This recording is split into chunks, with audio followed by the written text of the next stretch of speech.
Jake, so we've known you for a long time, have we not? We are good friends. Question for you. It's just popped in my head while having a piss here. What's your funniest memory of us? Like our craft. No, we won't censor now in this podcast, mate. No. God, I can get your jacket. Yeah. Good laws. Come on, you must have a few little I've got antidotes. too many. Yeah, that's the crack of it. It is one of them. It's one of them. It's like even if you told the story, it's like, is it the funniest? Yeah, it's the first funniest one that comes to your head, isn't it? That's what it is. First one that comes to you. Oh God. Doesn't even have to Like be that, about us. Yeah, just about our us. mates and Yeah, just yeah. back in the day and stuff.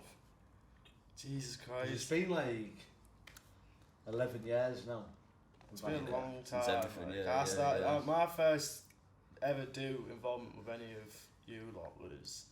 Can you remember when they used to do them like underground nights?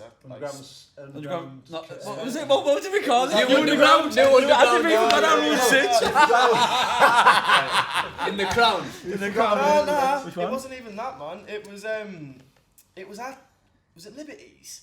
Was it it was a Yeah, that was like the first or second. Aye. So that was like the second New Underground, but that was before it was like properly like we got involved. That was when because New Underground was like originally it was like Jack P, Tom and Mig and that. like Dave Yeah, Robin. yeah, They were Dave doing Robin, that thing, weren't they? And Dave Robin, they were doing that thing before they met us. So uni thing, wasn't it? Yeah, because it started off with DJM, didn't it? I Yeah, think they done one or Shout out all two. They done boys. one or two of us, and then met us. Yeah, shout out to DJM and all them. So they met us, and then the one in Liberties was their second or third one, and that's when we all sort of came together. Yeah, it was a night for And how old were you? I know, yeah. I know, how old are you? You've been about 13, mate. I was Do you know what? 14. Yeah, 14. You fucking get up there, son. I love that. Do you know a couple of years ago, he was like, it was his birthday. And I was like, fucking hell, how old are you now? And he was like, oh, it's my 21st and that. And I was like, what? I was like, so how old are you? He was like, 21. I was like, no. I was like, how old are you? He was like, 21. I was like, mate, I've knew you for about 8 years. And he was like, oh, and he was like, yeah, I was coming to your nights and our brother's ID and that. I was going, you cheeky cunt. He was going, I was sneaking into the clubs with our brother's ID and that. I was like, fuck me, mate. I was like, I didn't know, I don't condone that shit. Jesus Christ, I've got so many memories of Curtis getting us in the Crown through the back alley and stuff. There was that back door, wasn't there? The side door of the Crown. I let a few people through there. Remember that bouncer, big ginger lad? Yeah. Oh, he was a job's worth him. I swear to God, there was one night he must have flung me out of that place about 6 times. I got flung out of the Crown a few times and I was like, mate, it's my event. And he was like, yeah, you get shot out. It's absolutely wild. But then, my first free party was that Sweaty Summer Stomp, 2014 on Seaton Crew Beach. Oh, fucking Monsoon Tech. One where pissed down. Yeah, I was mate, I was DJ, mate. We were rolling underneath the gazebo. I was mixing, right? There was about 50 heads underneath the gazebo. I was like, everyone was like, on that though. Yeah, It was a Good party. good party. That was one of my favourite spots. Yeah. oh yeah, mate, we had so many. Yeah, at the sand dunes going up the side. The side will see there as well. Watch your son come up on the sand dunes, then go. When you were a bit pagged and that, you could sit on the sand dunes on the side. The last part we done there was probably the best one we ever done. Yeah. 2017. I think it was like July, wasn't it? Yeah, it was July because I landed at Leeds Bradford Airport on that Saturday at 6 o'clock from Bulgaria. We've been on a piss up all week with my mates. Flew back to Borough, shot my case on my house, pulled my sleeve of fags out of the fucking suitcase, a litre of vodka, and absolutely sprinted it to Albert Park gates to make the minibuses. You know what I used to love, right, for the free parties and that? We used to put shuttle buses on and that, you know? Like what free party organisers do you know that put shuttle buses on? Can't from Pakistan, but from Borough. You know what I mean? It'd be on the shuttle runs. See, that's the thing before Facebook where it was like Can't for Men, that. Yeah. Mate, Fuck off, I didn't say see that, mate. I mean, that would have been, come on. Everyone would have been buzzing. From absolutely trekking for hours or in the middle of nowhere or endless taxis or like you picking us up in the arse end of Wingate in the back of the rig van and getting about 35 of us. Mate, every free party we rolled in the back of the van with the rig and that. Yeah, remember that one where we opened the fucking doors and Louis was fast asleep on top of the fucking speakers? I remember one time we done one at Dinosaur Park, right? And like we borrowed, I think it was through Josh Hutton. We borrowed someone's scaffy van and that, right? Put like some tarpaulin over it. And we're going over these speed bumps and that, and we had like loads of ends laid down on the back, because obviously on a scaffy van, like it's like a flatbed, isn't it? Just got the sides, and then like obviously had the rig on it and that, and then like tarpaulin over it. And I was like, oh, going over these speed bumps and that, and I was like, boom, there's a sheep in the road, smash your brakes. I went over this speed bump, and you just seen all these bodies in the mirror go. What was it, like an open hatch? Yeah, it was just a flatbed on the back with like the sides on the back. And like, there's about 5 heads in the back of it like that. Concussion to bits. Going over these speed bumps, and you just see these bodies going. Oh, it was wild, man. Fingerless back in the day. Yeah, there was a time, remember you were in the footwell of the van? Can you remember? Took down on the footwell, mate. Yeah. I've been in many a position. Oh, like. yeah. You know what I mean? That's what she said. Yeah. Well, that's what she said, and that's what he said as well. On the way to the raves. Do you know what I mean? Man. If like you've been in them positions where you've been walking for 3 hours, you're like this is not going to happen. But it always does. Always does, mate. Good Mate, one of that. It always does, mate. The best example for that, Easter Bank holiday. Mate, remember that, mate? Yeah. I was lucky, me, because I was in I managed to swindle off in Jakey's car for that first location. It was fucked. I went in the minibus though, so I could have easily been one of them people walking for about 5 hours. Yeah, one of us, mate. So we pulled up, mate. We were in the middle of nowhere. It was quiet as fuck. The door opened, everyone piled out. I was sat there. I was like, I don't know about this one, you know. I was like, every other time I felt like this is going to go off, but this might not be the one. Mickey just went, Ollie, take my hand. It'll be the one. I was like, let's do it. We walked for fucking hours. It was unreal, mate. We walked for hours. Big up Sal, driving forwards and backwards, picking heads up there, going forwards and backwards. About that, right? It was like, because it's countryside, it was like, from the first location to the second one, it was like, to be precise, it was about 17, 18 minutes, like 20 minutes, 17, 18 minutes drive. Yeah. In like a car, walking, it was like over 4 hours. Bro, there was heads everywhere, mate. Pitch black. Mate, yeah, country roads, pitch black, heads everywhere, mate. Oh, the police turned up and that, didn't they? They were like, what the fuck are all yous doing? We were like, looking for a party. Do you know, once you're committed to it, and everyone's marching down them country roads, you're just like, You know what, mate? I'll give it to you. It's fair fucking play, right? Because we got there from the start of obviously arriving at that new location, right?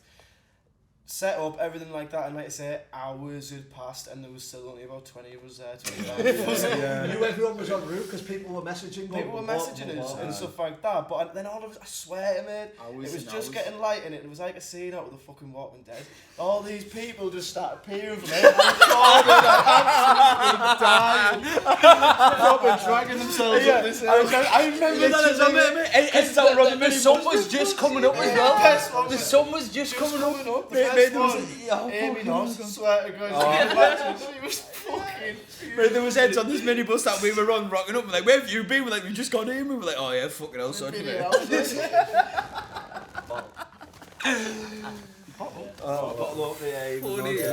was mint. That was one of the best parts. That was the best part we've done up north. Like, no, that one over fucking Kirk. That was a mid party. For personal experience, like Bolton Abbey, like for personal experience. What one was Bolton Abbey? The one we were just on about. Oh, I was at Bolton Abbey. All right, yeah. I don't know that location. Yeah, I didn't know it was Bolton Abbey. That's got that crazy fucking river situation outside. Yeah, it was like a 5-minute walk. Oh, fair there. No, that was an unreal one. I just thought because it was like the first like big one that we'd done with all of our rig out and all that. In 2014, like when we done Kirk Lev Jail. Like that was like at the time that was the biggest thing we'd done. That's what I mean. That's right. Just for me, in terms of being the biggest, there was a lot of fucking funny things like fucking Louis falling asleep. The mad thing about that part buried him and all that. Put the lipstick on him, put the grass in him. Dog walked past him, thought he was dead. Yo, save it for the podcast though. Because we are going to get like a good friend of ours on this podcast. He might not know it yet, but he's going to be coming on, called Louis Hasty. And a lot of our stories in our... Louis doesn't even know he's coming on. No, that's what I said, he might not know it yet. Louis sat at home going, I'm dead going. Yeah, fucking right he would. Yeah, absolutely. But like... Yeah, what were you going to say? Yeah, the thing is with that party as well is like... leading up to the party, like it was a bit of graft to find the location, and then we went and found the location, and like I wasn't quite happy with the location, only because That's outside. It's outside. The alarm's outside. Can't now, do nothing about that. It is what it is. Carry on. Is It's that just your alarms. car? no, it's not my car. Doesn't matter then. I was just something in here. I'm not driving. Sorry, I'm guys. drinking. Oh, of course. Don't know. Okay. Anyways, what you saying? So yeah, threw us off there. But in yeah, with that party as well, like leading up to it, was like it's even louder. It's an alarm out there. Someone getting robbed. Don't worry about it. Yeah. Leading up to that party as well, like there was a lot of stress involved in that. Like, so I was like, at the time I was thinking like, go for it, dude. I was thinking at the time, I was thinking like, oh, Poppy like wasn't too happy with it, because normally you pull up to a party, you get your shit out of the van and you have your party, don't you? And that, mate, like we had to like, we took a wheelbarrow to the party because like where we pulled up in the van, we had to trek like. Yeah. We had heads, didn't we? We had loads of heads Yeah. carrying speakers like, across the you know what I mean? Like It was all one, wasn't it? one speaker. Now we had to trek like 300 metres. Yeah. Oh across yeah, the field. it's To been me, 300 to metres. Yeah, yeah. To me, to you, Yeah. Jobby. And like I was just like, I had a bad feeling about it, but I was like, can't cancel the party now, and like we just went for it anyway, and like literally it was. Yeah, because there was loads of weird things. Remember, we were all in Mig's house before, weren't we? Thinking like, did we Yeah, put it on? like, There was did we loads of do it, weird did we things not building do up it, to and it. that, like, and then, Yeah, like, I remember that. The thing is, I should have learnt a lesson from that, and that's probably why like we fucked up when we done UK Tech 15 when we got seized, because because I went through like the whole thing with UK Tech 15 when we actually got the rig took off It was us. just a bad feeling, wasn't it? Like mate, like the whole process is like we got told to go somewhere, Yeah. and then like we ended up going down to like Suffolk, and then the party ended up being like 2 hours further back like north. So we like, went past 2 hours where we needed to be to come back 2 hours further north. And like the whole time I was like, this doesn't feel right. There's this horrible feeling in my stomach. I was like, this Go party where you doesn't got in feel it. right. That's it, exactly. But Me and obviously, Crofty like, fucking you've hired sat in the a back van. of the rig van, mate. You've hired a van. You're like 5 hours down in your front. You're committed though, aren't you? that's it, Once yeah, you're down yeah. there, you're committed. Yeah. You're gonna go You have to. regardless of wherever it is and And that was wherever it it's as well. And happening. I was like, it doesn't feel right. It didn't feel right. Like we got told it was going to be in all these different places. And to be fair, that's sort of normal anyway. But like, it was like usually if you get told it's going to be somewhere, it's going to be within a close proximity of it. And then we were like, hang on a minute, like we've come from like the northeast, went another 2.5 hours further south than where it was originally meant to be, to then come further back up north, and then the whole thing was just a shambles. And obviously it all went tits up and we got seized, and like the whole party, like we knew like something wasn't right. And like previously a year before that we'd had that same feeling, but we pulled it off. So that was sort of what blagged me into Yeah, going like through false it. confidence Like, sort yeah, of thing. yeah, false It's like, confidence. oh, be alright. Yeah. What was your Yeah. first free party, did you say? Sorry, mate. 2014, Sweaty Summer Stomp. Oh, straight summer song, right? Sweaty Yeah, Summer yeah, Stomp. I love how like these free parties get these names, but it's only a few like year or so afterwards. You're like, you're like, oh, that was sweaty as or like Midgefest and that, like, Yeah, you know, Midgefest, Scotland, yeah. Scotland one and that. You know what I mean? Like, it's only afterwards you're like, oh, yeah, you just because I'm shit with like locations and that. As you there, he was telling him, like it was at that place. He's like, oh, is that what you're on about? Yeah, yeah. So you need to put a name to it to like. That's it. Yeah. Midgefest Easter or Bank Holiday. That's Sweatstone. Easter Bank Holiday. That's all that was to me. Easter but Bank now Holiday. yeah. So I want to swing it around, round in settles, because obviously our special guest, Yeah, we Jake went Bowen. off, Yeah, man. No, but it's always good. It's always good. But what I want to know is, particularly, is the music, mate. Like We haven't got onto that, have you're DJing like jungle music, like you're rinsing it out, mate. Now as well, you've got a nice little vinyl collection going. I have. Do you know what I Hey, mean? mate, you're building a bit of a reputation Yeah, for yourself. yeah. You've got a good reputation. I've heard whispers in the wind and that about the Bowens and that these But days. me and Jack seen him live, bro. First time I'd actually seen you properly mixing out live, mate. Yeah, he's a naughty little mix. Last week. Yeah, Was that the first time? First time I've probably seen him doing it. Yeah, you know, Jesus as well. It was a bit of a wobble last week, in all honesty. Like, I went into that set feeling so. Squid you out of it? Yeah, so. I went into that set feeling so prepared, mate. Like, honestly, Sorry, lads. proper, like, ready for it, everything like that. Got with Josie the night before. We had a mix on days before we went out and stuff, and it was just, it was bang on. It was great. All the tunes that I wanted to play in the bag, but. There was just a few series of events on that night. I got there, like I did a taxi book for about 45 minutes to get down to Beaverworks, 50 minutes, something like that. And I still ended up getting there like 10 minutes into like Josie having to play on her own and stuff, so I was just super rushed. The decks were fucking shit. Absolutely shite. Can't blame the tools, lad. No, I'm not. It could be a bit iffy beaver works. Don't get me wrong, I'm not at all. Like I get what you mean by that completely, and I'm not putting it down to the equipment, but obviously it is a big factor. And it was just, especially it was decks that I just wasn't used to. It took me a while just to get around them and stuff like that, and all the format was different. And you know, I'd set up like a few cue points in a lot of tracks for like new ones because I didn't have time. I'd only just bought them like a couple of days before and stuff, and they were banging. But I just wanted to make sure when I played them out, it was banging type thing. You know what I mean? And all of them were. None of them were there. It wasn't a feature on these decks. Yeah, so it was just a few. What decks were there? I wasn't like, look, I'd still spun the tracking, you know what I mean, and got that. I just set like a little marker, but you couldn't see bang on where it was because you didn't have the full you didn't have the full waveform there. And I'm not saying I rely on that because I don't. However, these tunes and stuff, I just really wanted to pull them off massive well. Yeah. And I was bringing them in roughly where I'd set this marker, but I couldn't be sure. So then there was a lot of moments of just like trying to spin in and then getting myself lost and. What made you want to like get into the DJing and like? Yeah, obviously, but honestly, just meeting you lot. Because we're completely honest.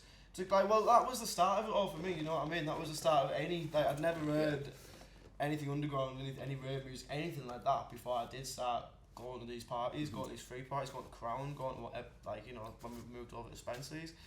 That was where I heard it, and then obviously over the years did start going out and about and stuff like that and going to different events in different cities and stuff by like the time I was 18, 17, something like that.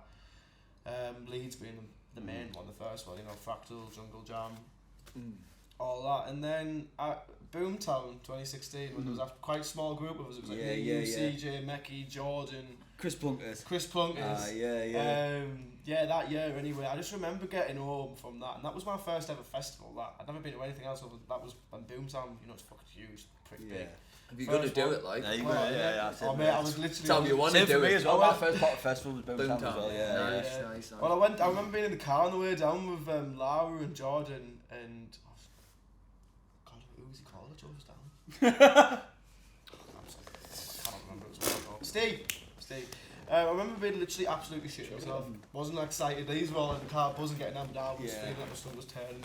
I was fucking 16. You know what I mean? What if I don't get in? I had an ID. Like, all that was sound. But then I was thinking, oh god, what if the question? But they didn't even ask me for it. You know what I mean? So it was anyway. Yeah, I just remember getting home from that weekend and literally said to my mum, like, I want to do that.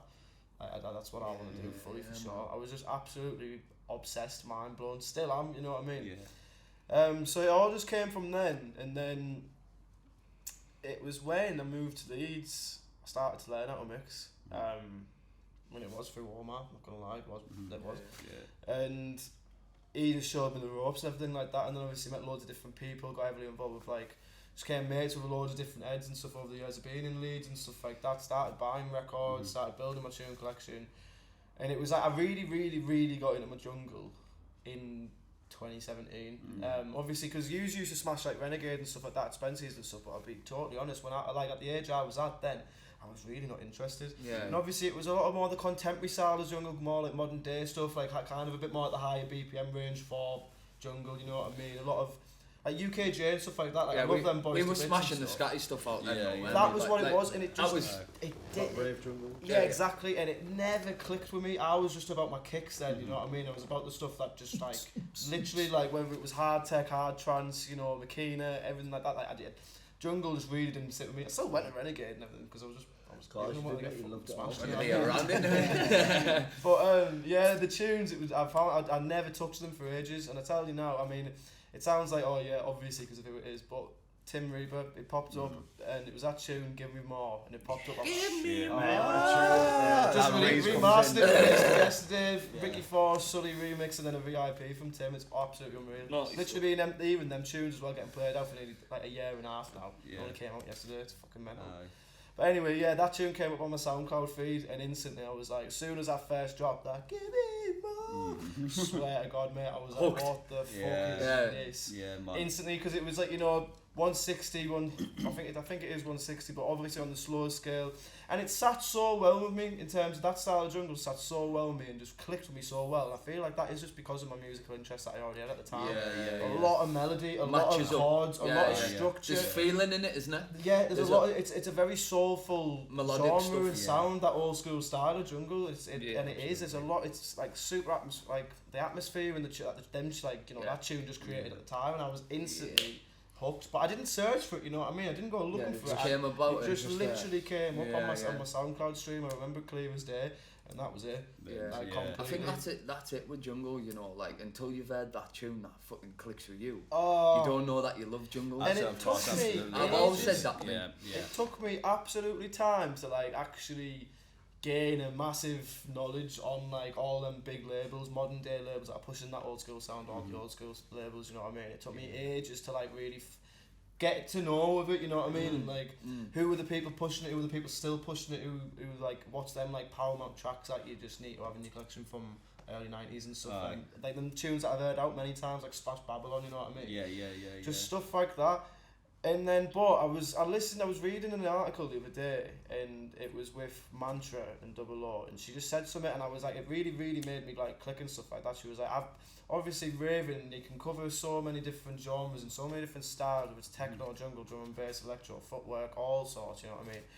But she was like, when it comes to like proper jungle raves and that style of music, she was like, the people that tend to be interested in it are just absolutely obsessed. Absolutely, and she was bang on with that, because obsessive. I what we touched on before, when it was like, we've got our scene, then you've got the genres, like people who are just interested in that genre. Literally, but like it touched on that on the first podcast. Yeah, man, honestly, but like on another level, because I know plenty of people who are absolutely obsessed with the tunes and into what they do, obsessed. But there's just something different with jungle heads, and I started to realise this when I started going Nights Out Eruption and Distant Planet and stuff like that. I was just like, my mind was just absolutely blown. I never went for a cig. I swear, I held me pissing for as long as I could. That's when you know, though. Just tune after tune after tune. Like, I can't miss any of this. I couldn't, because when you're listening to a set like that, right, and I've been there as well, and it takes a certain speciality to be able to just keep you on that spot. Oh God! I love going out for a vape or a smoke or, you know, a piss if I need a piss, but like, if someone's keeping you on the spot, because every time you're about to walk away, you can hear that next tune coming in, you're like, I'm going nowhere. I'm going nowhere. Tie your knot in it. It's exactly right. You know what, man? Especially over the last couple of years, I've been so fortunate to meet the people I have and have experiences like being up on the grid at Boomtown at like one of their biggest stages with the likes of like Sam, who became one of my really good mates over the last year. I swear to God, I can't pick that kid up enough. He's an unbelievable person.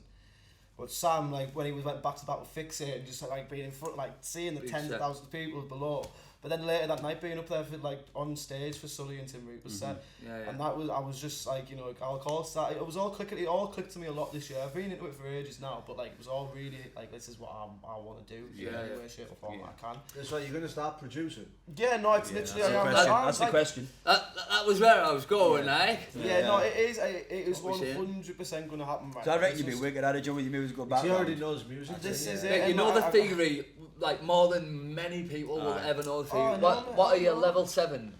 Great! I've smashed all my grades. Mate, he doesn't even get graded. You are ungraded. And even so, like, the grades being shit. Like, it's more so the fact that I've got a degree in jazz music. That's where I learned. You know, but if you're not in jazz music, jazz everything, That's like I say, it's so relevant. A lot of the stuff that I learned, like I'm constantly finding myself like hearing about like production techniques, or like listening to things and hearing things in tracks where I'm like, oh, that's the exact same. That is like what I've been transferable. It's such a transferable thing, because harmony's paramount at the end of the day. It doesn't change. You know what I mean? In theory, it's relevant to any style of music, obviously, and stuff.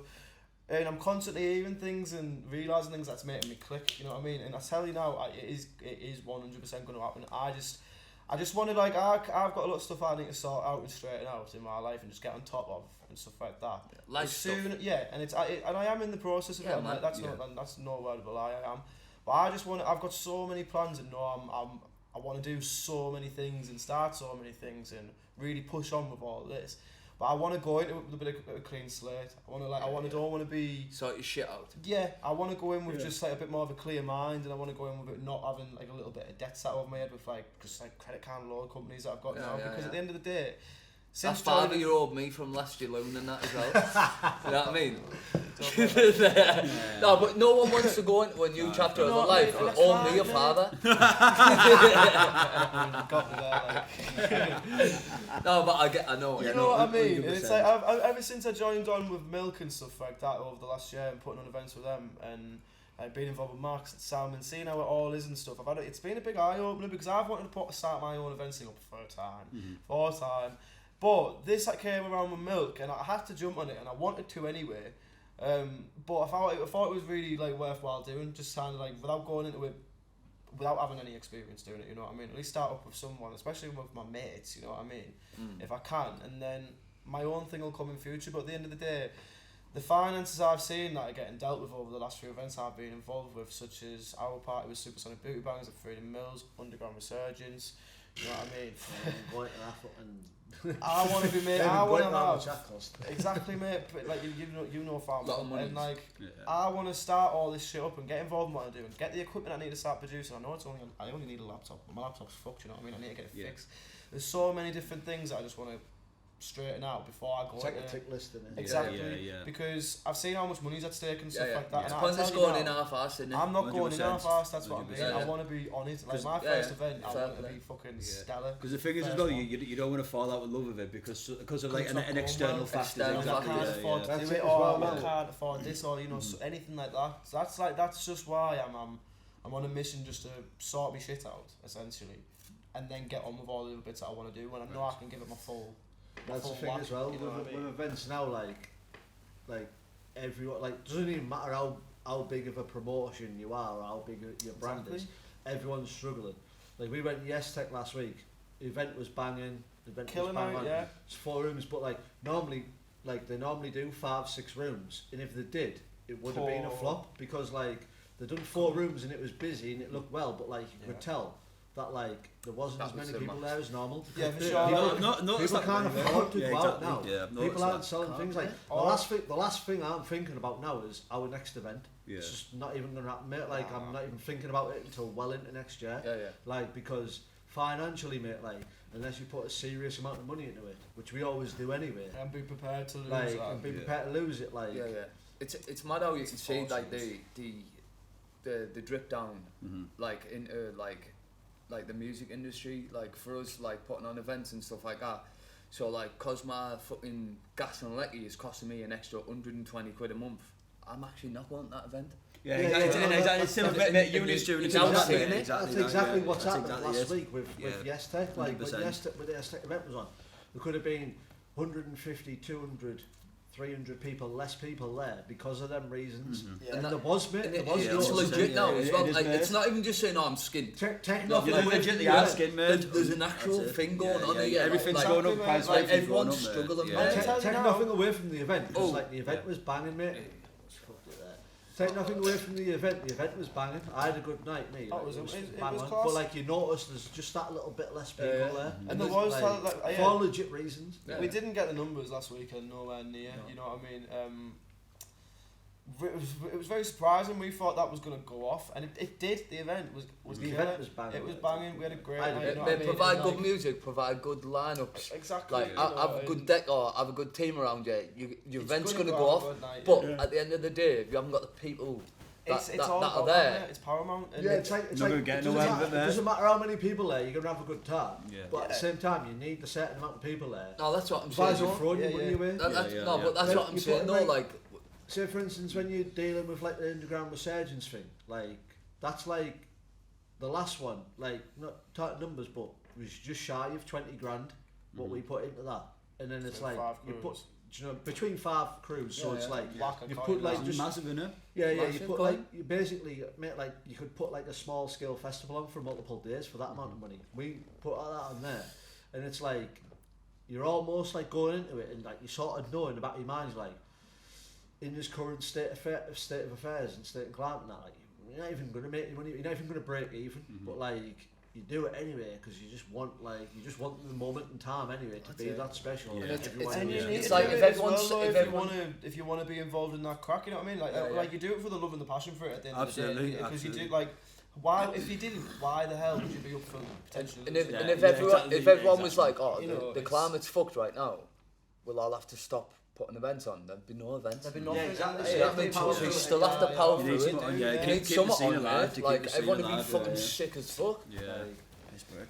Yeah, man, go for it, brother. You need to power through, but like you just sort of start when it comes to a point where like you're powering through it, you just sort of start reining in.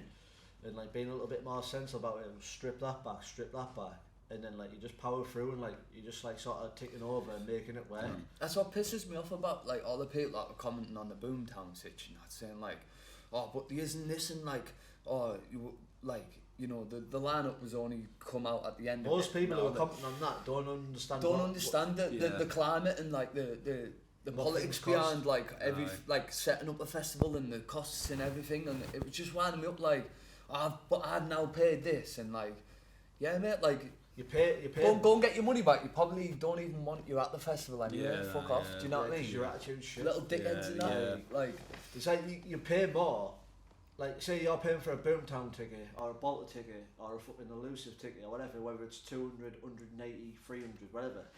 You pay more to go like abroad for 4 days, like for like a different experience. Like mate, booking Boomtown 2019, mate, we spent that much money. We literally looked at the end with that. We could have literally went on holiday, mate, for that amount. Yeah, mate, Boomtown, the last Boomtown I went to, spent like 450 quid. So, yeah, exactly. On booze and food. Yeah. But like, was it worth it? 1,000,000%. Yeah, because we smashed out, didn't we? yeah, a festival is a different experience or completely. Yeah. Like you can go abroad and you can have your suntans and all that, but at a festival, mate, where you gonna find fucking Wheelbarrow Will? Right? Man, that was so fucking funny, that, mate. When your dudes fell down, mate, as I running down the fucking hill. You then go up and trying to pull them up, mate, and he's Wheelbarrow Will. Like that. 5 o'clock in the morning, sun's coming up. Right, all the lads have stood there because they don't want to go to bed /tent. I'm usually asleep by like, you're knocking heads out. You're knocking heads out, right? Me and Ollie stood there, CJ's there, Dyson's and all that. And we're at the top of this hill, and we're bored. It's like, we're like, oh, what can we do, little bastards? No, we'd like to be little bastards. Yeah. Pulls up a wheelbarrow. Will, get in the wheelbarrow. Get in the wheelbarrow now. Get in the wheelbarrow now while we fly you down this hill. Everyone's like, he's like, no, fuck that. He's like, everyone's like, Wheelbarrow Will. Gets a courage up now, buzzing. So I'm like down this hill with Wheelbarrow Will in the wheelbarrow. All the way down to the bottom, gets to like 3/4 of the way down. My kegs start falling down my legs. Like come to my ankles, I trip over because obviously I can't run anymore. Fucking half of my arse is hanging out. Wheelbarrow Will has flew into a fence at the bottom. like that. And then it's one of them where it's like, I'm okay. I'm gonna do it again then. Yeah, do it again then. So I stand up, Wheelbarrow Will stands up and everyone goes, Wheelbarrow Will. Like not our, just our lot. What you say, kid? Can't read that. When I was 20, sound very nice on that. Oh, yeah. Oh, 20, you've been talking shit. Doing 5 minutes. Doing Another 5 minutes. A few minutes will wrap. Yeah. Another thing I want to say about that Boomtown though, remember that kid? We were all stood outside, right, out in the camp area, you know, that this lad walks up like, hey, you fucking chill with us and all that, you're not going nowhere. Is that the floaty man? No, so we're all having a fucking crack and all that after about 10 minutes and all that. And I think it might have been you, Jack. I think you turned around and said to him, oh yeah, so what's your stitch then? He was like, oh, like, you're just all stood in front of my tent, I just want to go to sleep. we kept him up for about 10 minutes, mate. At Boomtown, fucking, after the Wheelbarrow Will situation. So you were awake? Yeah, he was awake, yeah, it was Wheelbarrow Will, and then some lad came in. I'm gonna lie, I can't remember Wheelbarrow Will, mate. Oh, mate. Funny. Do you remember that kid, bro? Do you remember that kid? He rocks up and that, we're like, hey, come here, you're fucking chilling with us. There's many stories that came about that, right? Like, after the Wheelbarrow Will night, everyone dispersed, went to bed. You know Wheelbarrow Will was when you put me to sleep when I was flying down that hill, wiping into everyone. Sure that wasn't that night? Was Wheelbarrow Will night. Yeah, but I went to sleep in that, didn't I? And I got there and opened the tent and Adam Sullivan was there. Yeah, fuck yeah, Robbie is big. I opened the tent and I was like, Yeah, that was Wheelbarrow Will, mate. Yeah. We should make an anniversary of it, man. Yeah. That geezer about 4'10" to me was like, anyone strap a spliff? We were like, who's ever said strap a spliff? Yeah. Honestly, quick one on that morning, because I remember that morning well. Me yous were little bastards that morning. CJ and all that. Because I just remember being laid out on this big inflatable. Yeah, we had the takeover later that day. Yeah. Just remember being laid out on this massive inflatable thing with a couple of people, and that, like, all the mini rigs obviously out and about, turned on, linked up, and I just remember Sal walking up around the tents looking for me, you know, with that face on her, like she's done something. Fucking Gollum mask. On one. You know, when she's like, all this and all that. I was, oh no, what? She comes up to me and she has a mini rig in hand, and she says this face on her like, I'm so sorry. Yeah. She's like, sorry, but I'm not sorry, but I'm gonna fucking go off it. That's literally, you can tell when she's about to go off it. Yeah. Literally, and she's just like, just don't ask me how, but I have done it. I was like, done what? She turns upside down, mate, and it's about a pint of vodka comes out with the fucking speaker, like this. Was it your speaker? Yeah. Oh. Then she just shuts it on the floor, and she was like, it was telling me to do it. I was like, oh, you fucking... Fuck off, mate. So I took myself to bed, man. and I was in Charlie Salisbury and stomps. Was it working at the time? Yeah, I just turned it off straight away, left it upside down the entire week, and it was fine again. So fair play. But yeah, Big up mini rig. Take myself to bed, absolutely fuming. Roll a joint, literally just lay down. I was already in a fucking little tent with two other lads as well. It was boiling. I wasn't happy. And him and CJ walking in the tent over. And start like just I can't even. I was literally. I was going like this. I was going like this. You know what I mean? I was going like this. I was going. Jake Bowen, wake up. Yeah, I was going. Jake Bowen, wake up. He said he was going to do it at the end. I said I was going to do this at the end, right?